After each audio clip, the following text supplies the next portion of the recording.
जय श्री कृष्णा दोस्तों, कैसे हो आप सब। स्वागत करता हूँ आपका हमारे चैनल पौराणिक स्टोरीज में। आज की कहानी में आपको बताऊंगा एक ऐसे राजा की कहानी जिन्होंने एक कबूतर की रक्षा के लिए अपने जंघा का ही मांस निकाल कर दान कर दिया। वीडियो शुरू करते हैं। आप वीडियो के आखिर तक हमारे साथ जुड़े रहें और वीडियो अच्छी लगे तो लाइक व कमेंट करना ना भूलें। एक समय देवताओं ने आपस में सलाह की कि पृथ्वी पर चलकर राजा शिबी की साधुता की परीक्षा करें। तब अग्नि देव कबूतर का रूप बनाकर चले और इंद्र ने बाज पक्षी होकर मांस के लिए उसका पीछा किया। राजा शिबी अपने दिव्य सिंहासन पर बैठे हुए थे, कबूतर उनकी गोद में जा गिरा। ये देखकर राजा के पुरोहित ने कहा, राजन, ये कबूतर बाज के डर से अपने प्राण बचाने के लिए आपकी शरण में आया है। कबूतर ने भी कहा, महाराज, बाज मेरा पीछा कर रहा है, उससे डरकर प्राण रक्षा के लिए आपकी शरण में आया हूँ। वास्तव में मैं कबूतर नहीं, ऋषि हूँ। मैंने एक शरीर से दूसरा शरीर बदल लिया था। अब प्राण रक्षक होने के कारण आप ही मेरे प्राण हैं। मैं आपकी शरण हूँ, मुझे बचाइए। मुझे ब्रह्मचारी समझिए। वेदों का स्वाध्याय करके मैंने अपना शरीर दुर्बल किया है। मैं तपस्वी और जितेंद्रिय हूँ।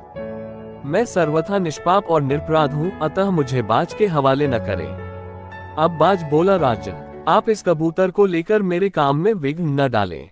राजा कहने लगे, ये बाज और कबूतर जितनी शुद्ध संस्कृत वाणी बोलते हैं, वैसी क्या कभी किसी ने पक्षी के मुख से सुनी है। मैं किस प्रकार इन दोनों का स्वरूप जानकर उचित न्याय करूं। जो मनुष्य अपनी शरण में आए हुए भयभीत प्राणी को उसके शत्रु के हाथ में दे देता है, उसके देश में समय पर अच्छी वर्षा नहीं होती, बोए हुए बीज नहीं जमते और वह कभी संकट के समय जब अपनी रक्षा चाहता है तो उसे कोई रक्षक नहीं मिलता। उसकी संतान बचपन में ही मर जाती है। उसके पितरों को पितृलोक में रहने का स्थान नहीं मिलता। स्वर्ग में जाने पर वहां से नीचे धकेल दिया जाता है। इंद्र आदि देवता उसके ऊपर वज्र का प्रहार करते हैं। इसलिए मैं प्राण त्याग दूंगा, पर कबूतर नहीं दूंगा। बाज, अब तुम व्यर्थ कष्ट मत उठाओ। कबूतर को तो मैं किसी तरह नहीं दे सकता। इस कबूतर को देने के सिवा और जो भी तुम्हारा प्रिय कार्य हो वह बताओ, उसे मैं पूर्ण करूंगा। बाज बोला, राजन, अपनी दाईं जांघ से मांस काटकर इस कबूतर के बराबर तोलो और जितना मांस चढ़े वही मुझे अर्पण करो। ऐसा करने पर कबूतर की रक्षा हो सकती है। तब राजा ने अपनी दाईं जंघा से मांस काटकर उसे तराजू पर रखा, किंतु वह कबूतर के बराबर नहीं हुआ। फिर दूसरी बार रखा तो भी कबूतर का ही पलड़ा भारी रहा।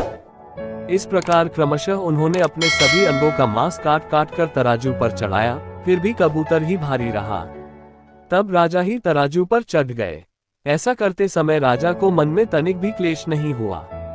ये देखकर बाज बोल उठा, हो गई कबूतर की रक्षा, और वहीं अंतर्धान हो गया। अब राजा शिबी कबूतर से बोले, कपोत, वह बाज कौन था। कबूतर ने कहा, वह बाज साक्षात इंद्र थे और मैं अग्नि हूँ। राजन, हम दोनों तुम्हारी साधुता देखने के लिए यहाँ आए थे। तुमने मेरे बदले में जो यह अपना मांस तलवार से काट कर दिया है, इसके घाव को मैं अभी अच्छा कर देता हूँ। तुम्हारी जंघा के इस चिन्ह के पास से एक यशस्वी पुत्र उत्पन्न होगा, जिसका नाम होगा कपोत्रोमा। ये कहकर अग्नि देव चले गए। राजा शिबी से कोई कुछ भी मांगता, वे दिए बिना नहीं रहते थे। एक बार राजा के मंत्रियों ने उनसे पूछा, महाराज, आप किस इच्छा से ऐसा साहस करते हैं। अदेय वस्तु का भी दान करने को उद्यत हो जाते हैं। क्या आप यश चाहते हैं। राजा बोला, नहीं, मैं यश की कामना से अथवा ऐश्वर्य के लिए दान नहीं करता। भोगों की अभिलाषा से भी नहीं। धर्मात्मा पुरुषों ने जिस मार्ग का सेवन किया है, अतः मेरा भी यह कर्तव्य है। ऐसा समझकर ही मैं सब कुछ करता हूँ। सत्पुरुष जिस मार्ग से चले हैं वही उत्तम है, यही सोचकर मेरी बुद्धि उत्तम पथ का आश्रय लेती है। तो दोस्तों, ऐसे थे राजा शिबी, जो अपनी शरण में आए हुए एक पक्षी के लिए भी अपनी जान कुर्बान करने को तैयार हो गए। आपको यह वीडियो कैसी लगी कृपया कमेंट करके जरूर बताएं और हमारे चैनल को सब्सक्राइब करना ना भूलें। जय श्री कृष्णा।